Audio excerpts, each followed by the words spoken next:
My dear student, मैं सुनील कुमार आप सभी को अनन्या क्लासेस में स्वागत करता हूँ।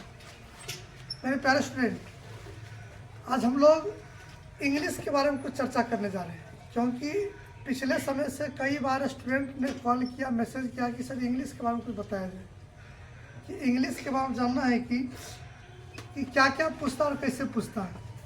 और देखिए इंग्लिश में क्या है कि ये क्लास मैट्रिक और 12 दोनों के लिए इंग्लिश सबसे पहले देखिए कि 100 नंबर का सब्जेक्ट है। मैट्रिक के लिए तो कोई मायने नहीं रखता कि मैट्रिक में नंबर नहीं भी जुड़ता है, लेकिन 12th के लिए यह बहुत ही नेसेसरी है। मैट्रिक में देखिए लोग कहता है कि मैट्रिक में नंबर नहीं है, कोई दिक्कत नहीं है, लेकिन नहीं आएगा तो आप जा करके कोई अच्छी नौकरी नहीं प्राप्त कर सकते हैं। नौकरी के लिए आपको इंग्लिश बहुत ज़रूरी है। अभी देखिए तुरंत जस्ट अभी एयरफोर्स की बहाली में जिसको 60% नहीं था उसका बहाली नहीं लिया। इसका इस तरह से कई ऐसे नौकरी जो अच्छे नौकरी वहाँ पर आप फिर डिफिट खा जाएंगे, उसमें आपको नौकरी नहीं मिल पाएगा। यानी ए ग्रेड की नौकरी आपको कोई भी इंग्लिश में अगर 60 नंबर कम है तो नहीं होगा। अब हम लोग जानते हैं कि तो मैट्रिक में तो रिस्पॉन्स हम लोग नहीं, लेकिन इंटर में तो रिस्पॉन्स लेना पड़ेगा, क्योंकि इंटर में 100 नंबर में 2 पार्ट में पूछता है। 2 पार्ट में क्या है कि 100 नंबर में ये 55 नंबर और 45 नंबर का। अब ध्यान दीजिए 55 नंबर में क्या पूछता है और 45 में क्या पूछता है। 55 नंबर में टोटल ग्रामर पूछता है और 45 में बुक से पूछता है। बुक भी आपको 3 पार्ट में बटा हुआ रहता है। पहले बुक के बारे में जान लेते हैं। इसमें 3 पार्ट में क्या है कि एक पूछता है आपको प्रोज से, एक पूछता है पोएट्री से, उसके बाद एक पूछता है स्टोरी ऑफ इंग्लिश से। स्टोरी ऑफ इंग्लिश से तीनों मिलाकर के 15 15 15 45 हो गया। ये तो बुक से तो हम याद करते हैं, या उसमें जो भी अधिकतर अब तो ऑब्जेक्टिव पर डिपेंड हो गया। ऑब्जेक्टिव अधिक से अधिक याद रहेगा तो हमको अधिक नंबर आएगा। अब इसमें ग्रामेटिकल में क्या है, 55 नंबर में इसे बहुत सारा चीज़ पूछता है। जैसे आपको एस्से से लेकर के एस्से हो गया या लेटर हो गया, उसके बाद आपको प्रीपोजिशन है, उसके बाद कंजंक्शन का दूसरा नाम है क्लाउज पूछता है, या उसके बाद इंटरचेंज पूछता है, नरेशन पूछेगा, वॉइस पूछता है। इस तरह से एवं प्रकार से आपको लगभग टोटल मिलाकर के 55 नंबर जो पूछेगा उसमें अधिकतर हमको ऑब्जेक्टिव चाहिए।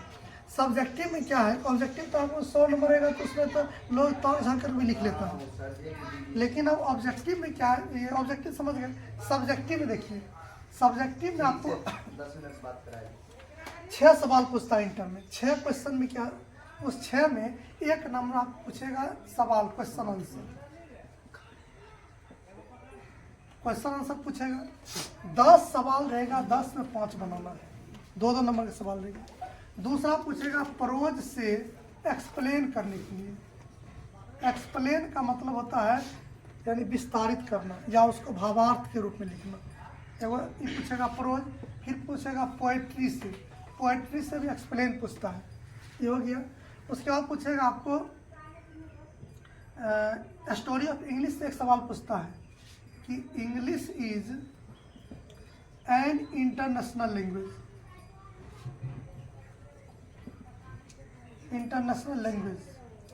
या इसमें सवाल आपको चेंज कर देगा कि English is an international language, या English is a global language, या सेकेंड लैंग्वेज ऑफ ये इंग्लिश। यानी इस तरह से जितना भी क्वेश्चन पूछे उसका सब मिलाकर एक ही आंसर होता है।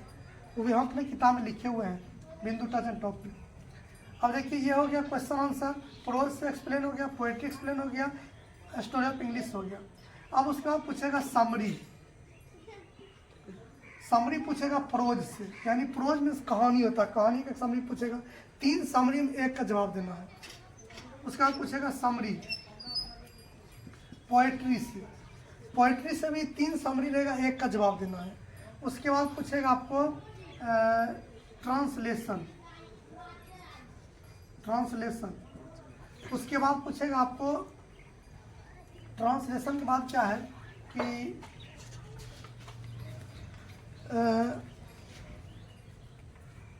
मैचिंग वर्ड,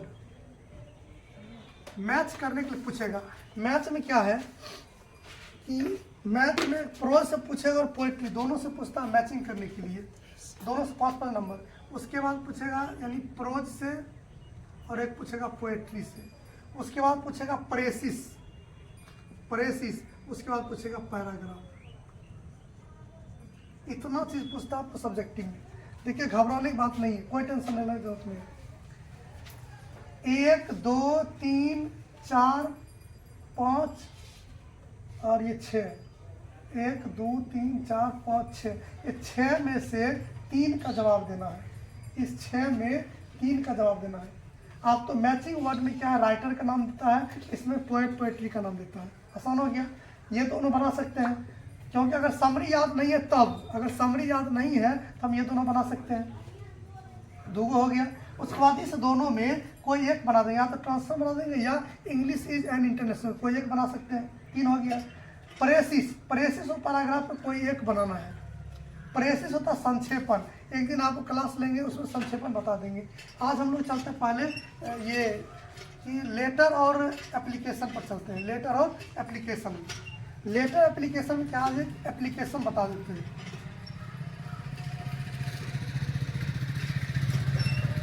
यानी लेटर और एप्लीकेशन डिफिनिट एक पूछना है, दोनों रहेगा, दोनों में से कोई एक बनाना है। हम दोनों बता देते हैं, दोनों में से बता देंगे। आज एक एप्लीकेशन पहले बता देते हैं। जैसे सवाल रहेगा, write an application to your principal या डायरेक्टर, कुछ भी दे सकता है, ठीक है। अबाउट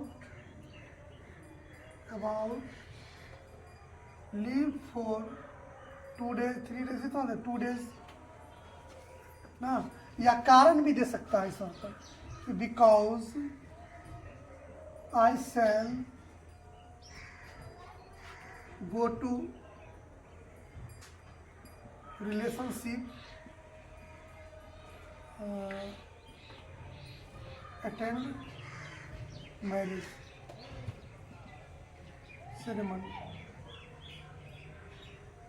ये सवाल है, जैसे इस तरह से क्वेश्चन दे देगा कि write an application to your principal या director about leave for 2 days because I shall go to relationship attend marriage ceremony. यानी क्योंकि अभी शादी का सीजन चल रहा है, अभी रोज लोग शादी कर रहा है, रोज हर गाँव में 4 5 10 20 शादी होता है। जिसको बर्बाद करना है शादी कर लीजिए। कि write application to your principal director, यानी अपने प्रिंसिपल या डायरेक्टर के पास एक एप्लीकेशन लिखना है और उसमें कितना 2 दिन की छुट्टी के लिए, लीव फॉर 2 days, 2 दिन छुट्टी चाहिए। कारण भी दे दिए कि हम जा रहे हैं रिलेशनशिप में घूमने के लिए, शादी समारोह अटेंड होने के लिए, यानी कि शादी करने के लिए, ठीक है, अटेंड होने जा रहे हैं। यहाँ पर लिखने का तरीका देखिए, एप्लीकेशन को लिखने का तरीका समझ लीजिए।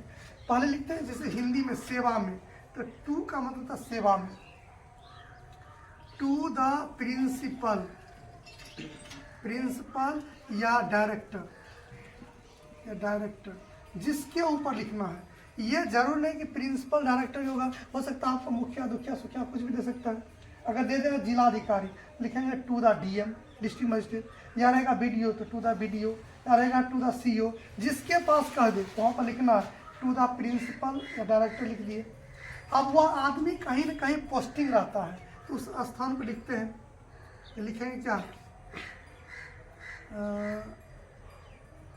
जैसे लिख देते हैं यहाँ पर कृषा एजुकेशन सेंटर, फिर उसका स्थान तो मोहरा घर, ठीक है। उसके बाद क्या, ये तो हो गया। अब इसके साथ लिखना सब्जेक्ट लिखना है। इसका सब्जेक्ट क्या है, विषय, क्योंकि सबसे बड़ी चीज़ है विषय। इस सब्जेक्ट जरूर दर्शाना है कि किस विषय में लिखते हैं, किस कारण लिखते हैं। यहाँ पर लिखेंगे, हम लिख रहे हैं लीव फॉर 2 days, यानी 2 दिन के छुट्टी के संबंध में लिख रहे हैं कि हमको 2 दिन की छुट्टी चाहिए। अब इस लेटर को भेजते हैं, कैसे भेजेंगे, या तो डाक द्वारा भेजेंगे। अगर डाक द्वारा भेजेंगे तो यहाँ पर लिख देंगे थ्रू बाय पोस्ट लिख देंगे, या हम हवाई भेजते हैं बाय एयर, यानी कि स्पीड पोस्ट जिसको बोलते हैं, बाय एयर या बाय ट्रेन या बाय स्टूडेंट, बाय गार्जियन, जिसके थ्रू भेजना है उसको लिख देते हैं। अगर प्रिंसिपल को देना हो तो क्लास टीचर को भेजते हैं, लिखेंगे थ्रू द क्लास टीचर। इतना तो सब में लिखना है। अब यहाँ से लिखते सर और यहाँ पर सेमी कॉलन देते हैं। सर का मतलब है महाशय।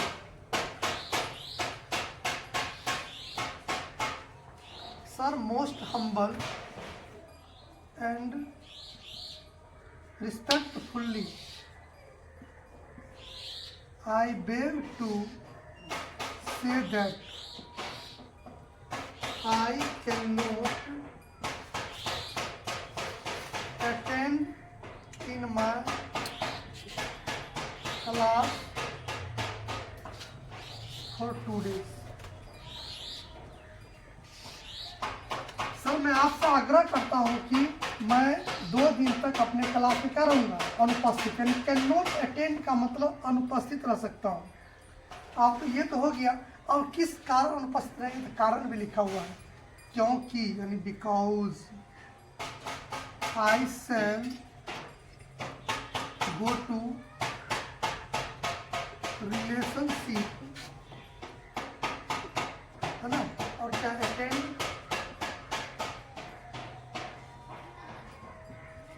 मैरिज सेरेमनी, यानी शादी समारोह में उपस्थित होने जा रहे हैं, इसलिए हम 2 दिन क्या रहेंगे, छुट्टी पर रहेंगे। हो गया एप्लीकेशन बस। अब इसके बाद चेंज कर देना है। I therefore request you to grant my application. I shall be obliged to you for this kind act। बस इतना आपको लिखना है। नीचे जो लिखते हैं वो your student, your obedient pupil वगैरह जो भी लिखते हैं, बस इतना चीज़ आपको लिखना है। ये बात तो आपको नीचे तो नहीं दिख रहा होगा, मैं भी तब यहाँ पर लिख सकते हैं कि योर ओबीडिएंट पुपिल, अपना क्लास लिखेंगे, रोल नंबर जो भी लिखना है। बस ये ज़रूरी है कि टू द प्रिंसिपल और डायरेक्टर रीसा एजुकेशन सेंटर मोरागा, सब्जेक्ट लीव फॉर 2 डेज, यानी 2 दिन की छुट्टी की जो सब्जेक्ट रहेगा, यहाँ पर प्रिंसिपल के साथ 2 दिन छुट्टी लिखे, वीडियो रहेगा तो हमको कोई काम कराना होगा, जिसके बारे में दे दें लिखना है। Sir, most humble respectfully I beg to say that I cannot attend in my class for 2 days। मैं अपने क्लास में 2 दिन तक अनुपस्थित रह सकता हूँ। Because I shall go to relationship attend marriage ceremony, क्योंकि हम अपने शादी समारोह में जा रहे हैं, कि अपने रिलेशनशिप में शादी समारोह में जा रहे हैं, 2 दिन तक अनुपस्थित रहेंगे। I therefore request you to grant my application, यानी आप हमें इस एप्लीकेशन के लिए क्या दें, स्वीकृति दें। I shall be obliged to you for this kind act, इस कार्य के लिए मैं आपका क्या रहूँगा, आभारी रहूँगा। उसके बाद नीचे लिख देना योर ओबीडिएंट पुपिल, आपका आज्ञाकारी छात्र वगैरह जो भी लिखना है। बस ये एप्लीकेशन हो गया। और ये आपको पूछेगा 8 नंबर का, 8 मार्क्स का पूछेगा, ठीक है।